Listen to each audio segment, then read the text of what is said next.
Hello, I'm Karen Fisher from Lima, St. Gerard's, and this is News 6. Here with the News 6 story is Amy Zellman. ABC is filming the movie Attica at the Lima State Hospital. Attica is the story of the 1971 inmate uprising at the New York prison. This story is about the life of the Black Panthers and their leader, Bobby Seale. There is more than 42 speaking parts in this exciting movie. Here is our News 6 reporter, Angela Recker, with an interview featuring Mr. Ronald Hubbard, Superintendent of the Lima State Hospital. I'm Angela Recker for News 6, and I'm here with Mr. Ronald Hubbard. Mr. Hubbard is the superintendent at the Lima State Hospital. Mr. Hubbard, how do you feel about ABC picking this hospital for the movie? I feel very pleased and gratified. I think it's not only going to be beneficial to the hospital and the patients, the employees, but I think it's very beneficial to the community. Do you think the people that work here will really care about this movie being filmed here? I think that they are also pleased. They were informed of the potential of the film coming here, and so far we've heard nothing but positive results. They're pleased that it's here, very much so. Is this institute like the real thing to the director?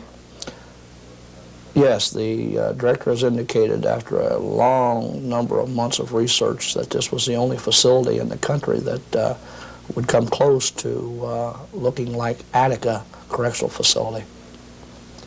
Are the patients going to get disturbed with all the confusion in the hospital?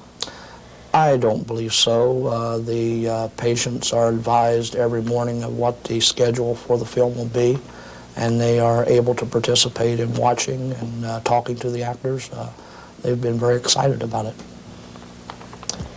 it. Is there any way the hospital is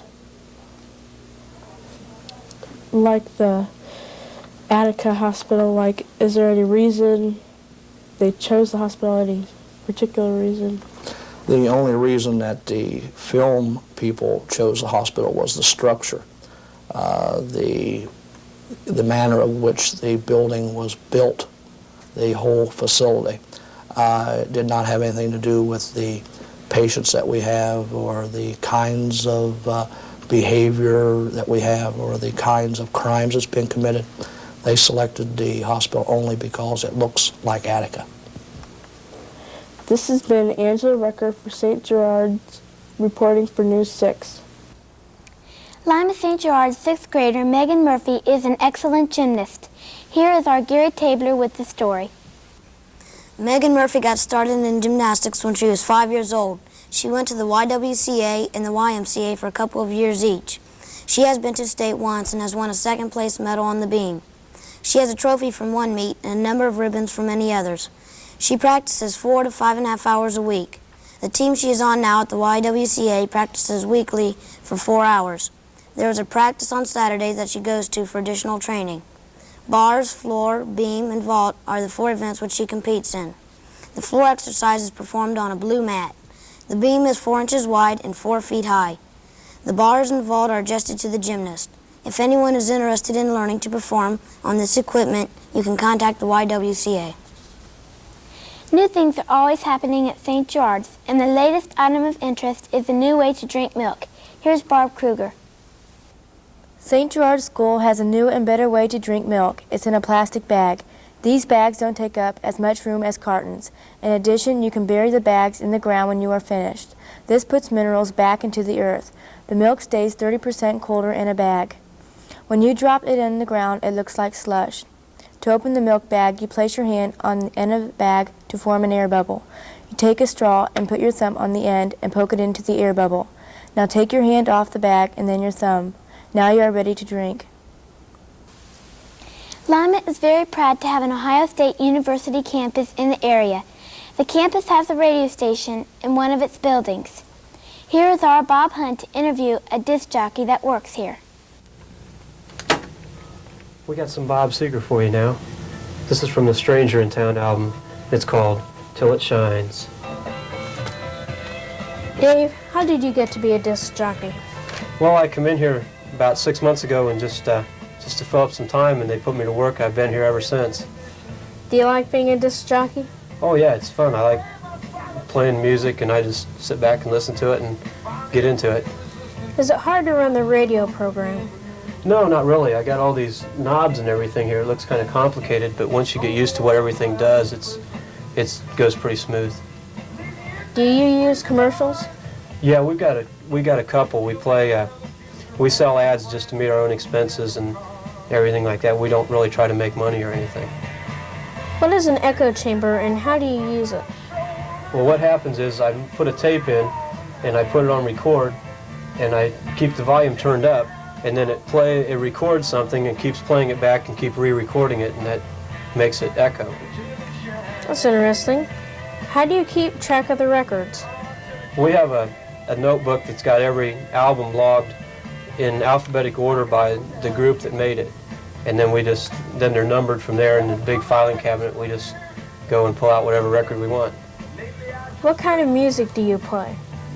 The format is progressive rock and jazz, and mostly it's more rock than anything else, but we play a little jazz once in a while, but no disco or no classical music or anything like that. It certainly was nice interviewing you. Thank you very much. Sure, anytime. This is Bob Hunt at WOSL in Lima, Ohio for News 6. Baseball is a great sport, and the students at Lima St. Gerard's have a special interest in the sport. Now with the story, here's Amy Zellman. With the World Series over, people may not be thinking about baseball. But in Lima, baseball is an everyday thing at the Larry Cox house. Larry's father plays catcher for the Seattle Mariners. Here is a News 6 special report. Hi, I'm Larry Cox Jr., and this is my dad, Larry Cox, who plays for the Seattle Mariners. How did you get started in professional baseball? Well, every Major League Baseball team has a guy that works for them called a baseball scout. He goes around in high schools and major leagues and stuff like that and watches the baseball players. And I was scouted out through high school. And in 1966, I signed with a scout named Tony Lucadello of the Philadelphia Phillies. What was your most exciting experience in baseball? I think every player's most exciting experience has to be the first big league game he played in. Mine was against the Pittsburgh Pirates with Philadelphia, and there was 58,000 people in the stands, and I think that was quite kind of exciting. Who was the fastest pitcher you faced? Well, the fastest pitcher I faced probably was Nolan Ryan. He throws over 100 miles an hour, and if you can imagine a car going over 100 miles an hour and a baseball coming at you at 100 miles an hour, I think you'd have to say he's the fastest pitcher. What is the hardest pitch for a catcher to catch? I think the toughest pitch for a catcher to catch is probably the knuckleball, because you never know what it's going to do, and the pitcher don't know what it's going to do half the time. And if the wind's blowing in the pitcher's face, the knuckleball will do all kinds of tricks, and it's really tough to catch.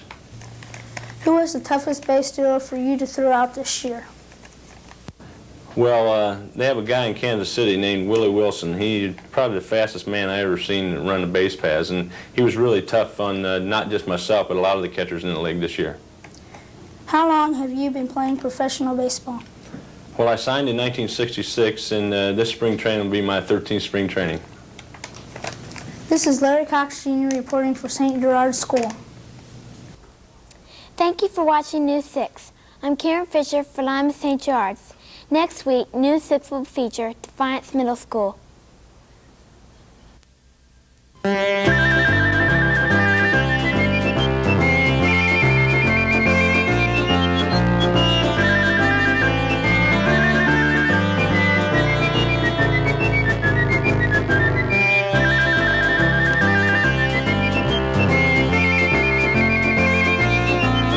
Deal of help